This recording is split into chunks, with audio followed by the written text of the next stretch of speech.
What's up, guys? How you guys doing? Great. Thank you, everyone, for Doing staying amazing. so late in Presidio. It's so Yeah, far thanks from for not leaving except those two people. Yeah. They're gonna be back. Well, cool. Yeah, thanks for doing this. I love the backdrop of the foghorn to remind you that it's fairly late in the evening. I wanted to start off with something fairly serious to kind of kick this off, right? Which is, what are your OpenClaw agent names? And please don't say Claudia, because that's taken. I feel like you have really good edge because your Twitter handle is already AI, so you have the best name for a lot of your agents probably. But mine's my dog's name, Enzo, and then he's basically the engineering manager, and we have a bunch of different dog names, managing different dogs, and that's been working out really well. It's easy to just come out. I go to these Italian Greyhound meetups, and I just pick up names and just name them. Oh, wow. That's really cute. That's cool.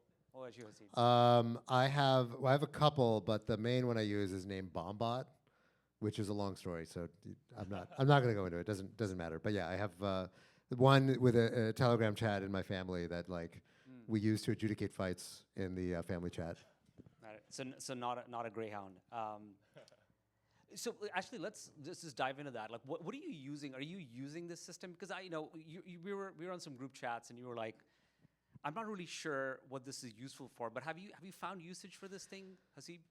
So candidly, I have not. I think there's a lot of productivity porn out there right now about this idea that you can automate your life using OpenClaw and it'll run a fucking business for you. It'll do all this crazy shit. It's gonna call people to handle customer support and just I think the reality is that the number of people who are getting this kind of productivity out of OpenClaw is 20. And vast majority of other people have tried it once and they're like, yeah, this is kind of finicky, or they're using it for very limited uses. So for me, I think you can. It's kind of it's a chatbot on steroids, and there's some automation in there, but it's really if you really want to build some kind of automated system, you're probably better off doing it vibe coding it yourself. Yeah. And building it in exactly to spec that you want, as opposed to obeying the pretty rigid mechanisms that OpenClaw prescribes. But if you want something out of the box that will talk to you on WhatsApp and generate GIFs and do all this other fun stuff, OpenClaw can do that really quickly. But if you try to give it access to your email and say, great, take over my life and don't make any mistakes, you're gonna have a really bad day. I think the myth is that this was supposed to be a productivity tool, but we're actually spending more time refining this thing, trying to squeeze some juice out of it. I was in a board meeting last week, and the CEO was just heavily distracted trying to set up OpenClaw. It was a disaster. Wait, during the board meeting? During the board meeting. Oh, wow. Yeah. Is this company not doing well? So let's back deflect. Yeah. Are you using this thing, or is it working for you? Yeah, so I think many people assume that VCs are really, really busy. But then, Wait, I'm really busy. Wait, what are you talking about? We're busy, but then we already kind of optimize a lot of the productivity as a investor, research, and a lot of things, portfolio. And I was like, OpenClaw is great, so what can I do? So I tried everything, but then I realized that my life is kind of simple in a way, in terms of work, life, and all these. So we actually co-hosted OpenCloud meetup, the very first one in SF, and I went to CloudCon, and I was demoing my own thing, but then, I get so many inspiration, I can do that, but then I come back home after a drive, and do I need that? Do I really need okay, that? so what you were at this CloudCon conference. What did you see? Tell me about the stuff you were seeing that people were actually doing. A lot of AI girlfriends. A lot of kind of like a concierge, but I think the inspiration that I got was the removal of an interface, because you've been in tech company, I've been in tech company. We learn a lot about UX, UI, but then the way that this community was thinking, the interface was changing. How it's contractual, autonomous, and it actually brought back a lot of a flashback that I had on how I joined the crypto industry. In 2017, it was my first hackathon in SF for crypto, and how a lot of things are early, and we kind of build for kind of smart contract and DAO, not for human, and crypto is just brutally bad for UX, and people always say, oh, we need better on-ramp, better UX, and all these things, but then now like the idea about interface is changing. That I think that was kind of the biggest takeaway from me than like single different ideas that are inspiration. That okay, this is like a small hint that okay, we're changing the whole way that we interact with the models or apps or any kind of services. Actually, the analogy that very much comes to mind, because like what struck me about your answer was that there still wasn't really any examples of anyone doing anything. It's like, oh, AI girlfriend. It's like, we already have that. Isn't that like the first thing people did when they had AIs? But what strikes me, it's actually very reminiscent of early Ethereum. Right, so like if you read the Ethereum white paper, there's all this stuff in there about, we're going to create tokens and finance and prediction markets and blah, blah, blah. But if you went on early Ethereum, there was kind of nothing to do, right? Like early days of Ethereum, like people made some tokens, they made some like, scams, they made some kind of gambling games, it was all kind of stupid. And if you went there, you were kind of like, well, no one's really doing anything. Like there's these big stories that people are telling, but like there's not a lot of juice there, and maybe it's bullshit. Maybe I should go home and like, ignore this whole Ethereum thing. And obviously that was the wrong answer for Ethereum, right? It was actually very early. And building things on Ethereum with the level of robustness you need to actually create financial applications just took way more time than actually just building raw Ethereum, right? So it took until like 2017, 2018 until we started to see DeFi. It was like 2 years of people trying random stuff that just didn't work until DeFi really started to become a thing. In the same way, I suspect for OpenClaw has had such a moment. It's had so much mindshare. And like to be clear, these Twitter boosters who are like making up these ridiculous stories about how they're automating their lives and their businesses or whatever, like they're also doing important work because they're getting people excited about a vision. And people really want to believe this. They really want to believe this. They really want to believe someone out there is like making 5 million ARR while they sleep because their OpenClaw built some amazing business for them. And it's not true, but people are waiting for it to be true. And the moment that they feel like it's true, they're going to go try it again.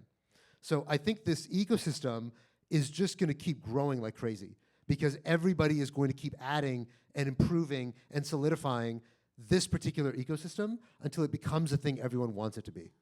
Yeah, and I think the best way to really learn what we can do and figure out eventually is just doing it, right? And ever since the Open Cloud and Cloud Opus, and we've been using AI heavily internally at the Hash, and we also came to the conclusion that, okay, so what should we build? And we couldn't answer ourselves. We could do a lot of different things, but then let's get inspiration from others, just like typical VC, right? So we actually launched the Vibe Labs incubator program as a very much experiment. And this is like kind of going back to your point on early Ethereum. We actually launched like Hash Studio, like accelerator in like 18, 19. And that's where we were trying to figure out what can we do with Ethereum. Let's go gaming, entertainment, all these. So that's why we incubated Xe Infinity early on, like Sandbox. So maybe let's do that again. So we launched Vibe Labs. And interestingly, so we just closed applications. So we're going through the list, and we got like 400 application, all solo founder, global, and a lady, I think like 10% of applicants are at $1 million ARR. How quickly did that happen? Within like 5 weeks, I think, and the whole program is 8 weeks. So what we're realizing is that, because like, as a doer, builder, we were like, let's just try it and see what people build. Sure. And we were realizing that, oh shit, like these things are actually working, and to be honest, as a crypto investor, like these are like faster ARR growth in a lot of our crypto portfolios too, right? So like, yeah, it's not really real yet, but then it's also kind of real in that things are moving and the numbers are coming. So we're still like really open book, iterating that, okay, what can we do here? Like what's gonna be our playbook? What do we invest? What's the mode? Like there's not much answer yet, but we're trying to kind of survive as a VC to figure out how can we add value here? How can we help them? Because like these are like young 20 builder, solo, building $1 million business. What can we do as a VC? And things are like kind of connections, right? Like for example, one guy is building some like a tourism related app, and it's a lady making money. And we happen to have Abu Dhabi office, so we put him in front of a Etihad chairman.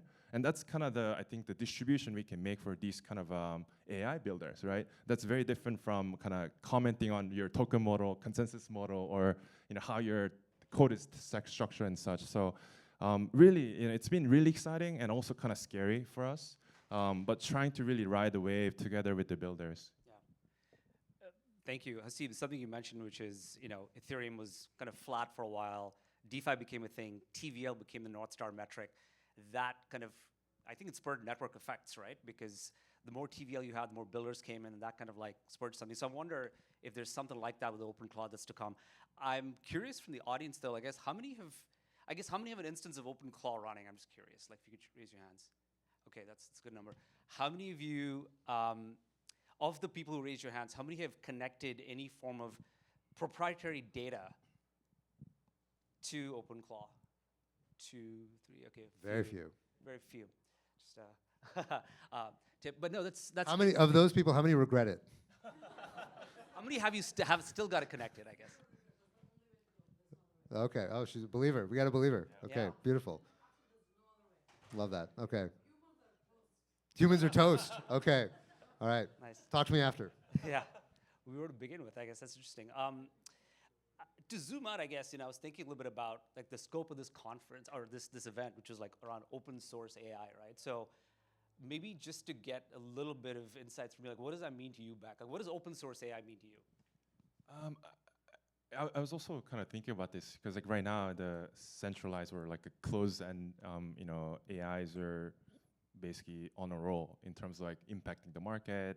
Feature I use more of those more also, but why would open source AI do well are probably like mainly 3 things, like auditability that we can actually learn and trace. Second is composability, very familiar with the crypto people on permissionlessness, you can build on top.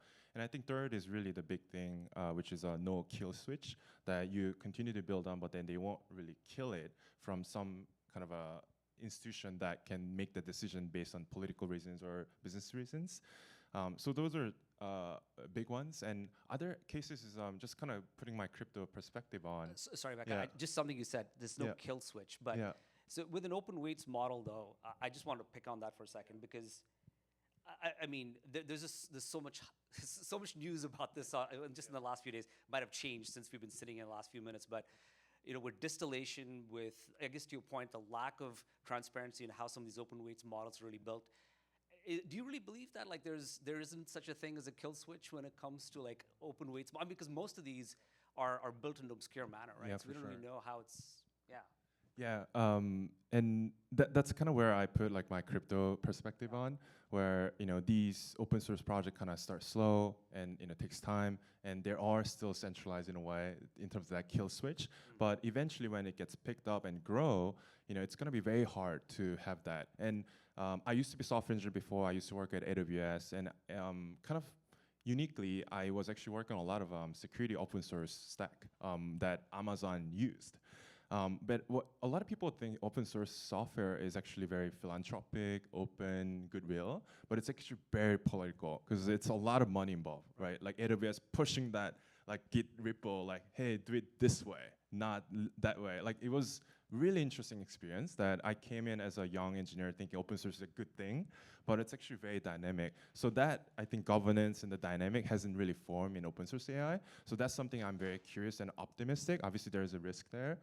And I think another angle here is also, as Americans, we talk a lot about US, China, AI angle. But I think what we are actually talking more about is open source AI versus, Silicon Valley AI right now. So I still have that optimism, but really curious how it's going to evolve also. I mean, look, practically speaking, open source AI is Chinese AI. All the American open source AI models suck.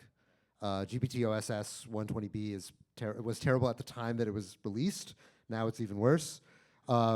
So the reality is that, so there was you alluded to this story that just came out a couple days ago, that Anthropic discovered that a bunch of the Chinese labs were distilling against US models. And this was pretty widely known. People it was pretty obvious, right? If you go to GLM-5 and you ask it, who are you? It will say, I'm Claude, trained by Anthropic. So it was pretty clear that they were doing this, right? It's very, very obvious. But it was very recently that they found there's like this network of 25,000 accounts that were illegally set up through all these like data brokers that, like if you're in China and you want to get access to frontier models, you're in China, you don't use Chinese models, right? If you're in China, you want to get on Claude. You want to get on GPT-5, you want to get on Gemini. So there are all these resellers that basically will like proxy requests on these shared accounts to allow you to get access to frontier models, because if you're in China, you're also trying to do the same shit we're all trying to do. So the reality is that it's an arms race, and it's going to continue to be an arms race for the foreseeable future. The problem with this story about decentralized AI, or let's just say open source AI, or open weight models, is that for AI, it's unlike crypto in that basically nobody is ideological about AI. It's like a rounding error of people who exist who are ideological about AI. People want their AI girlfriends, and they want them to be really smart and to remember their birthdays, and that's kind of it.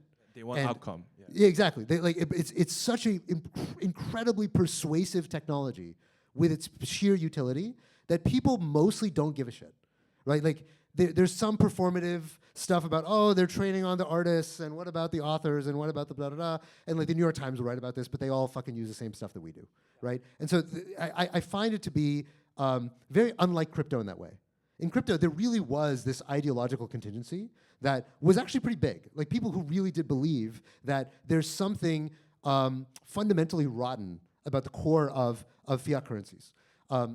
There's many fewer people who believe that about AI, or who are willing to act on those beliefs. Now, that being said, today it's actually not that hard, because if you look at the frontier models, or the frontier open models, like Kimi is actually pretty good at tool calling, GLM is actually pretty good at writing, but now that this distillation door has been closed shut, we don't know how tightly it's been closed, but now that it's been closed, you should expect to see the gap grow. And now with the power of Claude Code, the power of all these agentic coding tools, like the reality is that if you're not able to distill on these models anymore to the same extent you were, and if you're not getting these RL loops, right? In the pre-training era, it's very easy to also train on the internet, especially if you're somebody who you don't really care about paying the people who have the data, and you just download it online, whatever, then it's very easy to get the same pre-training corpus. Post-training, which is now where 80% of the money is spent, is much harder to get the same data because it's all proprietary. They're generating it themselves. It's not, you can't just suck it up through the internet. So the only way you can get to the same quality is either one, you're spending the same amount of money, two, you have the same size teams, which nobody does compared to what we have in the US, or three, you're distilling on the outputs of a model that's already done all that post-training. Those are your only paths to getting to parity. Yep. So I think it's actually, in a way, somewhat dire for open weights to be able to continue to compete going forward over the next 5 years. But you don't think the cost is a factor here? Because, I mean, theoretically, per token, you could get any one of these open weights models much cheaper than, let's say, an Opus token, right? Yeah, that's absolutely true. But the same thing, how did they build Sonnet? They built Sonnet by distilling on Opus, right? And how did they build Haiku? They did the same thing. They distilled against Sonnet. So all these labs are going to do the distillation themselves. Now, that all being said, look, if you can't afford tokens from Anthropic, you'll buy tokens from Gemini. And Gemini very clearly is going super underpriced and super cheap, right? So I think what you will see is among the big labs, effectively, one last point, because I know I've been rambling for a little bit.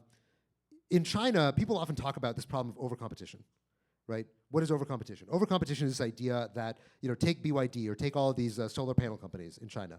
They are almost all of them are losing money. How is that possible? How can almost every single company in a sector be losing money? The answer is that the government's subsidizing it.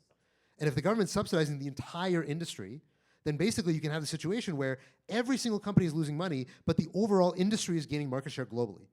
And from the government's perspective, that's good. They actually like that. They're like, yo, we're willing to subsidize you a little bit just so that we can go take over the entire world.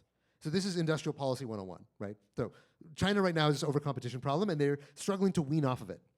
And what overcompetition does is it means that everything is being supplied too cheaply, right? Chinese cars are too cheap, or Chinese solar panels are too cheap. They're cheaper than they would be in a free market. I think this is actually what's happening right now in AI. I think that basically there's overcompetition right now in tokens. Tokens are too cheap. They're cheaper than they should be. And now why do I say that? Why I say that is because if you look at, we have now, if you had asked me 5 years ago, we now have basically human level intelligence that can code better than full-time software engineers, and it costs $20 a month. I'd be like, I would expect that to cost $5,000 a month, right? This is, and the reality is that almost everybody who's using these tools is using them for free. When we first started this, right? When ChatGPT first launched and all this AI boom was, there were so many conversations about, but what about poor people? What about people who can't afford to pay for this stuff? Isn't that going to lead to this big differential in society? The answer is no. Like, absolutely not. It's literally all free, and still most people aren't using it for anything besides a therapist, right? So what that tells you is that we're in this weird equilibrium where almost all these tools are incredibly cheap relative to the value that they're providing to society. And not just that, even Opus is cheap for what it's providing, but then you've got like Gemini or Grok that are trying to undercut even the people who are undercutting them. Right. So I think we're not going to end up in a world where, well, you have to use open source AI because, you know, nothing else is going to be as cheap. Yeah. So if you had to forecast, like next year, we're sitting here at this event, do you think open weights models stand a chance? Like, I mean, like based on what you're saying, it sounds like you're bearish maybe on open weights AI. Is that I'm a little bit, I am bearish. That being said, I wouldn't want to dismiss the indomitable human spirit at being able to find ways to break the terms of service.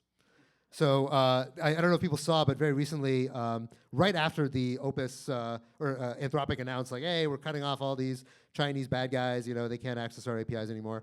The same day that happened, some guy on Twitter, I forget his name, posted, hey, Anthropic, because you've been training on all our shit, I've decided that I'm going to release all of my Claude Code conversations, which is like 155,000 turns of conversation with it, on Hugging Face.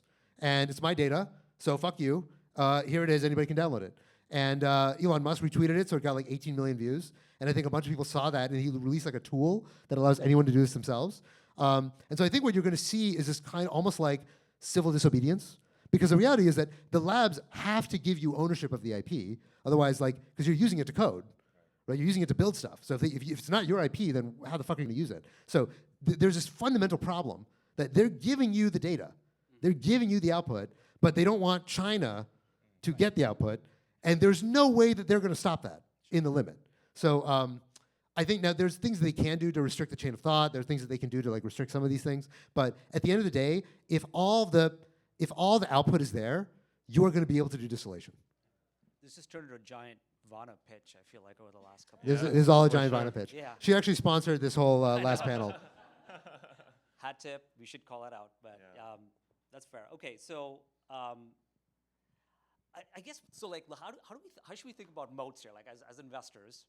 What's investable in this category, Baek? How do you think about this? I mean, for example, with this incubator and some applications that you saw getting built there, seems like it's at the top of the stack, right? But yeah, how do you think about what are some investable categories here? It's been super interesting because you know, there's been so many narrative on how models are getting commoditized, the layers getting commoditized, and you know, it's been in the human history in tech that where like layers like AWS has been getting commoditized in a way that the value of companies on top are much bigger than the AWS as a value capture. But in AI, it's been kind of progressing in a bit different way. So I think it will take some time to really see how those value capture like build on that stack. But as a investor, we've been more focusing on the vertical integration as a value capture. At least for now, what we are seeing with the innovation, the incubation that we are doing, and the founders that we are meeting, we are seeing much faster progress to actual revenue and building product when they come with the domain expertise to build and distribute and utilize the current tools available at the best. Because these tools will continue to be better and better. How do you actually time that, and also how do you even say that there's a mode when these things just keep evolve, right? But compared to, I think, like what we saw in crypto, where we had that protocol thesis, and then we talked about how Ethereum is great, and then the Solana is great, and then there's new chain that's great. But I don't think AI is going in that direction as much, given how much the real things are happening. The outcome is coming, and it's a very convincing narrative, and the actual revenues are happening. So that's kind of the stack that we've been really kind of looking into. And then there's obvious ones that are the mode, which are the hard tech, right? Which as a Korean and a lot of our investors in our fund coming from the manufacturing, memory, semiconductor, energy, defense tech, these kind of guys, like we're kind of recognizing new mode in a way that were kind of boring tech before that. We kind of assume they exist, but then we didn't really think too much about them as a mode or actual advantage. But we're seeing the scarcity of manufacturing in the U.S. energy. A lot of these things that we didn't really think about as kind of given, and we think of a country as America's rich, we have everything, and we're starting to notice these moats actually come back. As a fund, we've been actually looking quite wide range within the AI stack on the moat, not trying to just figure out in the kind of venture product stack, but really going through the stack to see what can be investable down the line. Especially when things are becoming more like a I think there's a meme going on like a service as a software, not like software as a service, which is like just getting that outcome coming. So yeah, like that's kind of like where we've been just really exploring. Cool. Haseeb, moats. Moats. Well, look, I'm a crypto investor, not an AI investor, so I don't know that I have deep insight. But I would say, look, at this stage, I wouldn't worry too much about moats. Like moats are things that people realize in retrospect, not looking forward. So like the early social media companies, they had no idea whether they had moats or not. They just knew they had good products. So I'd say the number one thing, like does OpenClaw have a moat? Like not obviously, but it's super cool. It's super viral. It like captured everybody's imagination, and so people are building around it. But if somebody builds a better thing next, or if OpenAI says, oh great, now that we've got Peter Steinberger, we're going to build like OpenAI Claw. And that's going to become an even better standard, and it's more secure, and it's more this, and it's more that. It's possible that this thing gets superseded, right? Saw the same thing with LangChain. LangChain was the super hotness very early on, and now I haven't heard of it in ages. So the reality is that these things can move and evolve fast, and I think it's a little bit unwise to fixate too much on trying to build something with a moat. Instead, just try to build something someone wants. Yeah. And most likely you'll end up getting driven in a better direction that way than by trying to do some business school analysis or something. Yeah, and since we have a lot of the builders and founders here I met earlier today, something that we did notice as an investor, like early stage venture investors, especially running this incubator program on the AI builders too, is I think the momentum is becoming kind of the moat aspect. Whether that's a model or the product that you're building, or even as a human, you have that momentum to continually adapt and react and build. That's something that we've been really noticing when we do due diligence on some of the new companies we see, not just like a revenue metric, but like as a team, do they have this momentum to kind of go through all this new tech? Because like every day we wake up, we just get bombarded with all the new productivity hacks, all the new open cloud usage or new models. Do we have these founders that have moat, and are they building something that can build on that momentum continuously? That as a stack, it might not look like there's a moat, but as a momentum, it's hard to catch up on that momentum. How do you keep that sustainable and going is, I think, becoming kind of the new playbook for these startups, other than the capital injection part, which kind of accelerate that also. Yeah. Capital raising is your moat. Yeah. I think we're at time, but can we take a couple of questions? Yeah. So does that work? Yeah, all right. Folks, there's a question right here. Yeah. Are you guys deploying capital actively right now? What's the ideal startup project that you envision like has a high potential in the space? Yeah, I mean, you just raised big money, so. We did. Yeah, we have money. So I always suck at answering questions like this because it's like, as a VC, I'm kind of the discriminator. I'm not the generator.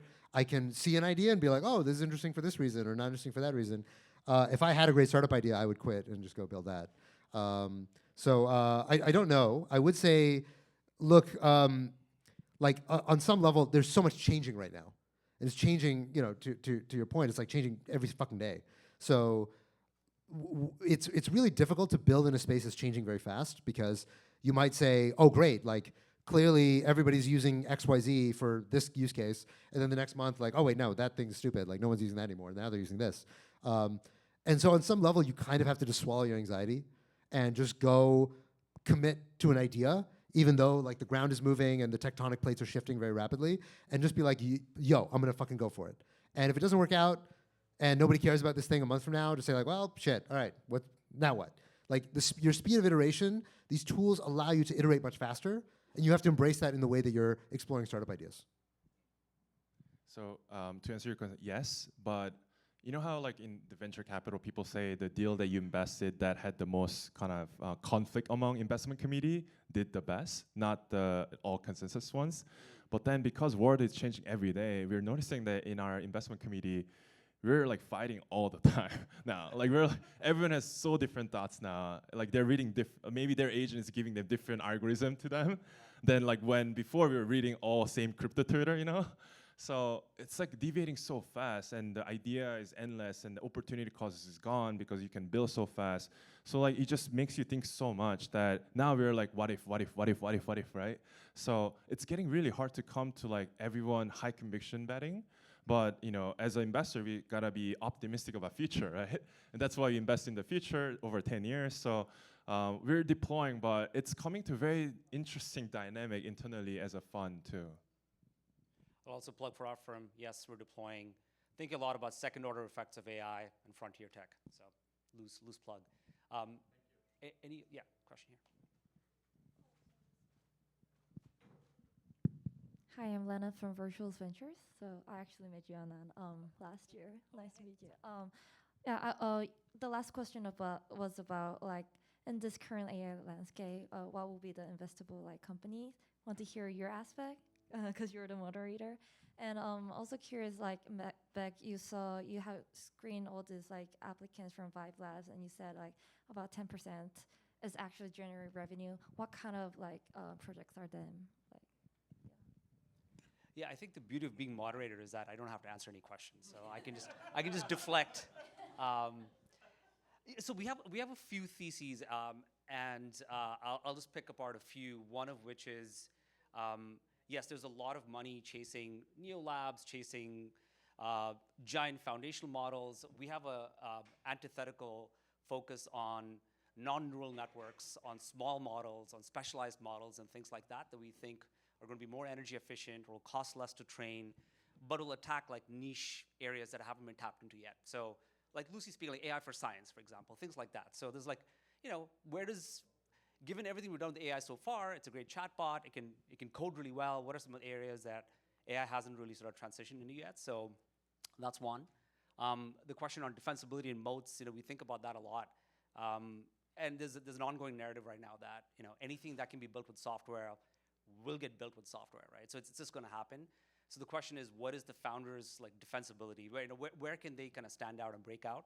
And maybe the transition, maybe the timing is now, just like very topical, is that you kind of focus more on atoms, not just bits and bytes, right? So it kind of this transition into robotics or hardware, I think is going full stack is more interesting to us as well.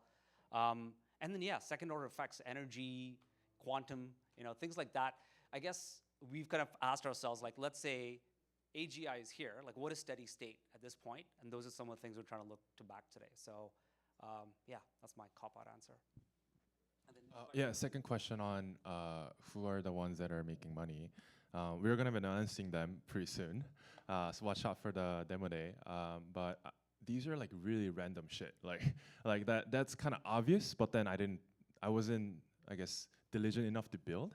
But then they executed on it and then actually did a sales on it too. Like not just like some of the ones that are making, I think the biggest AR are like they made everything in AI, but the actual sale happened on the ground, like in person, and he was scaling that. So it was just kind of endless.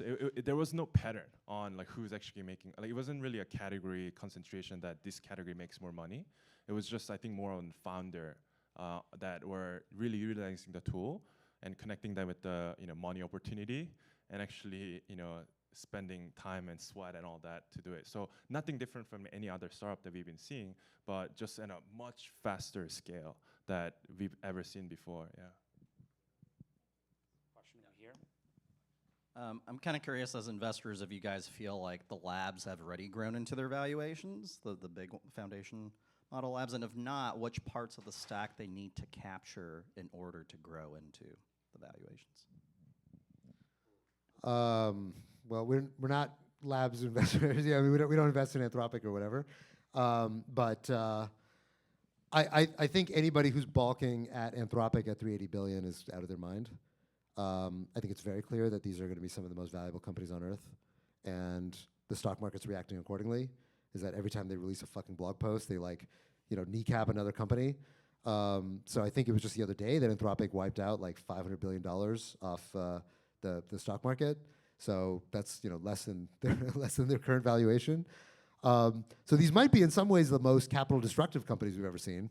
I suspect that it's not much of a stretch to imagine that basically the people who are selling you the most intelligent things that humankind has ever created are going to be worth a lot of money. Now, the revenues are, Anthropic right now is at something like 10 billion. They say they're growing 10x year over year, and they've grown that way for the last several years. So I don't think they think it's likely that they'll hit 100 billion in revenue this year, but it's also not crazy that they'll hit, 50 billion. So I think the answer is like, yes, these are very, very reasonable valuations, given that these things very clearly, ChatGPT is the most viral application that we've seen on the consumer side for a long, long time.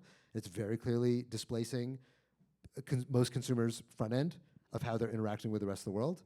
And for Anthropic, it's penetration into businesses. I mean, just look at what the DoD is doing. Like, Pentagon is literally freaking out that they're losing access to their favorite AI and threatening them with, like, basically, the Defense Production Act. So, yeah, these are really good. These companies are really good at what they do.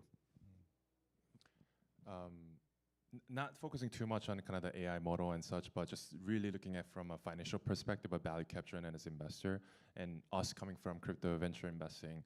When we reflect on like 10 years of crypto investing in venture, what really made big money was layer ones, exchanges, and stable coins.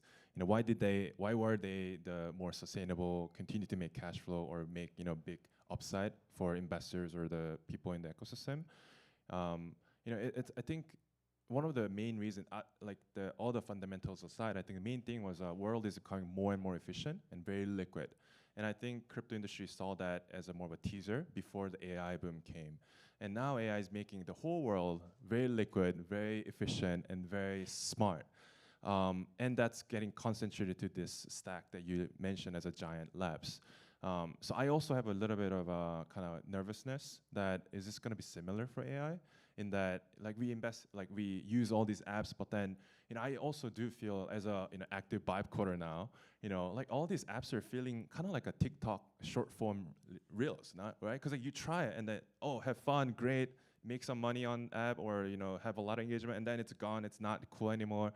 So we are kind of a time span of attention is getting smaller and smaller with TikTok and Instagram, but then now with apps it's happening, right?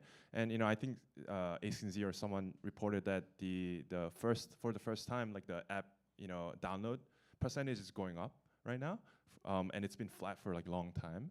And is that actually a good thing for apps? I'm actually thinking that it's becoming a really a consumable things that just go away. And we saw that a lot in crypto, right? Like DeFi, dApps, games, it's hot, $1 billion TVL, $1 billion, and then they kind of go down because narrative changed, trends change, people look for better yield, better performance, or better security. So things are just getting so fast. So in AI, I'm kind of scared that it might actually end up just being those giant ones that just absorb all the value capture also. I hope not, but it's really looking similar to what we experience in crypto in a way. I mean, okay, so let me push back on this. So one, a lot of the arguments that people have levied against traditional Web 2 companies is that they're so sticky. They have so much lock-in, and because they have all this lock-in, they can just kind of exploit you, right? I mean, that's obviously literally part of the story that we just heard. If we go to this world where apps are rising and falling and they're kind of just ephemeral and there's no real sense in which you're stuck inside of Instagram or inside of Facebook or inside of Spotify, because they can easily just grab your data from this other thing, export it, bring it in instantly, and now they've got this personalized thing that they vibe code the whole thing together. That sounds actually better, right? Isn't that what we want? Is a world where there is no lock-in, there is no stickiness, there's pure competition. That does seem good, or at least that's the only alternative to the lock-in world that we were previously living in. But the other thing is that for ChatGPT, for Anthropic, I mean, just take Claude Code, right? For Claude Code, what is your lock-in into Claude Code? Right now, it's I literally know a bunch of people who are using both Claude Code and Codex in the same code base, right? They're Claude Code is better at writing the code, but then Codex is better at looking for bugs. And so they literally switch between the two in the same code base, and they both read the agents.md. So there's literally no lock-in. It's only, as long as Claude Code is the better product, people will use it. If, Grok comes out tomorrow with Grok Code and Grok Code's amazing, people will switch. And I think that's a sign actually of an extremely healthy market, which is that right now, the only exception to that is really ChatGPT. ChatGPT very clearly enormous amounts of lock-in, and people are very emotional about their connection to ChatGPT. And this is the thing that I think is going to be hardest to compete with. Because when people have these anthropomorphized, kind of interpersonal connection with like, no, ChatGPT really understands me. And I'm like, have you looked at the memories? Like, and they read the memories, they're like, that's it? That's all it knows about me? I'm like, yeah, that's it. The rest is in your head. People really don't want to hear that. They're very convinced that their ChatGPT like knows their soul. Like if you export your memories into Grok or something, and you say, hey, Grok, now download all my ChatGPT memories, like, no, it's not the same. It's not my ChatGPT. So this stuff is extremely sticky, and I'm very bearish that it will ever go away.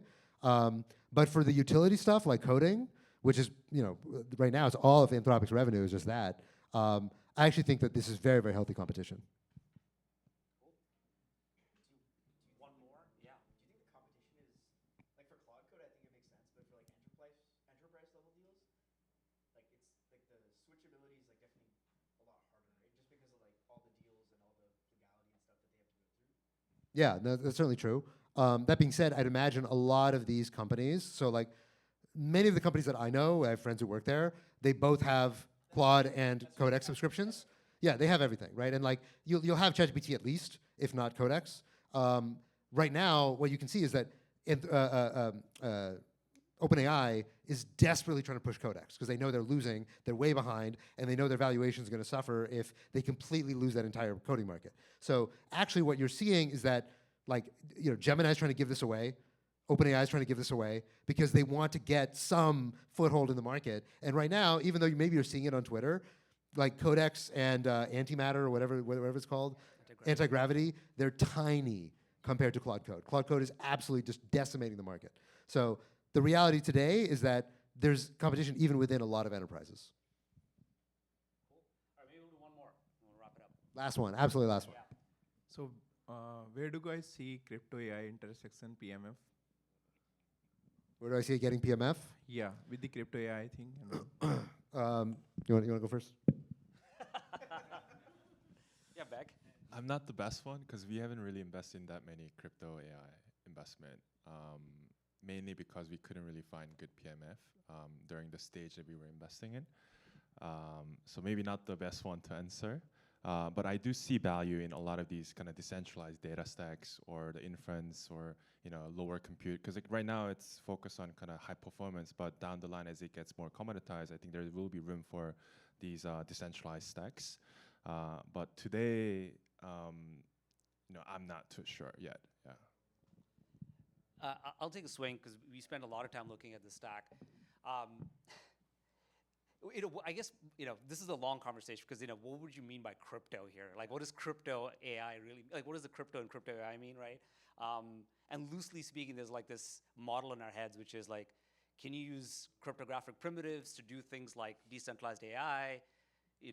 Can AI actually support things like DeFi? So like it can go both ways. So like I guess it really depends. I would say the latter is like it's very evident, right? Like we've got DeFi. I don't know what the TVL is today, but clearly using AI in our day-to-day DeFi lives, that makes a ton of sense, right? So I think that PMF is adjacent and we could get there. Now, granted, I think we're kind of working our way there through agents, among other things, and so I think we're in an interesting cycle right now to prove that out. I think the former is like a longer, it's a longer push. I haven't seen PMF there yet with like, can we truly do things like training at scale in a distributed fashion, among other things? But we've made a lot of progress in trying to prove that it can be done. So, but I don't think we're close to PMF there. That's my 2 cents. Oh, do I have to go? You have to. Yeah, I've written a lot recently about agentic payments. I think that's really obvious, but I don't know that there's like startups that need to get built for that to happen. Like the agents can just do it themselves. Yeah, well, I mean, I don't even know that Stripe is necessary in this whole story. Like the whole idea of agents is that they're generally intelligent. And if they're generally intelligent, they can use the same shit that we do.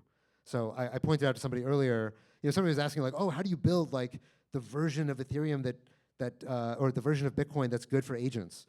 And the reality is that if you go back in history, like the first version of Bitcoin was Bitcoin D, right? Which is just literally, it's like a little thing in the terminal where you like, right, okay, I send from me to this person, 55,000 Satoshis, right? And like that's how people sent Bitcoin before they had nice little wallets, and the first Ethereum wallet was Mist. Before that, it was in a terminal. And that version of Ethereum, the first version of Ethereum we built, is exactly what agents are going to use. it's perfect for them. It's built in the terminal. It's not built as UI. So the reality is that everything in crypto is already perfectly formed to be ingested by agents and used in a native form factor. So I don't think there's like startups that you need to build for this to happen. I think the agents will just need to get smart enough, capable enough, low error rate enough to be able to do this, and then they'll just start doing it because people will just give their agent some crypto and say, hey, do shit while I'm asleep, and it'll be like, yeah, cool, I will. So in terms of like decentralized training, decentralized inference, I think it's obviously been a tough market. There hasn't been a lot of demand for the reason that I pointed out of like there's just not a lot of ideological users who care. Most people just care about efficiency and productivity. But the last thing I'll say is that I think this is a just-in-time assessment that we're making right now. So I've long said that like why does Bitcoin even exist? Why did we create Bitcoin? Like it's worth going back to first principles. Crypto was created because the people who tried to create decentralized money before Bitcoin got shut down. They weren't allowed to do what they were doing, right? So if you look at Liberty Reserve, you look at BitGold, all these things were not allowed to exist. And Satoshi decided the only way that I can do this is to make it decentralized. It's the only way I'm going to be allowed to do this, right? Today, if you want to just YOLO do some crazy shit, if you want to go make a pornographic model, if you want to go just steal a bunch of data and like train on it, nobody cares. Nobody will stop you. The big labs are doing it, so yeah, nobody's going to stop you. There will come a day when people do stop you. This stuff is too important. It is too socially valuable. I mean, already right now, if you go to the largest country on earth, if you go to China, you are not allowed to use uncensored AI, right? If you go to China, if you want to release an AI product, there is a checklist of input-output pairs that your model has to obey about political questions, things that are about the CCP, that if you do not follow that, you're not allowed to release your application. This is it's already starting to happen in Europe. You're going to see this increasingly around the world as this stuff starts to run countries, as it starts to run every important company, as it starts to run public utilities, as it starts to really become obvious to governments that this is the most powerful tool for social control ever invented. When that happens, you are going to see that your right to use your AI however you want is going to change. And that is when these kinds of technologies, things that create decentralized censorship resistance, that's when this stuff is really, really going to matter. Right now, it's abstract. Like right now, it's like somebody creating some weird thing before 2008, before the financial crisis, before the Fed stepped in, before all this stuff happened. Somebody who created Bitcoin back then, nobody would have cared. Because people would have been like, well, what's wrong with money? I love money. I love central banks. I love all this stuff. It's only when the claws of the state start to dig into you that you realize like, oh man, I really wish there was an open weight model I could use that was as good as the big labs. But we're not there yet today. And it's very obvious to everybody that we're not there yet today. And that's why I think the crypto AI story doesn't resonate the way that it probably will 5 years into the future.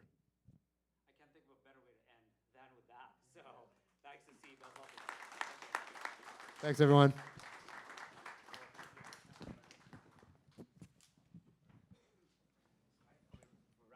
I think that's it, right? That's it. Thanks, everybody. You're free to go.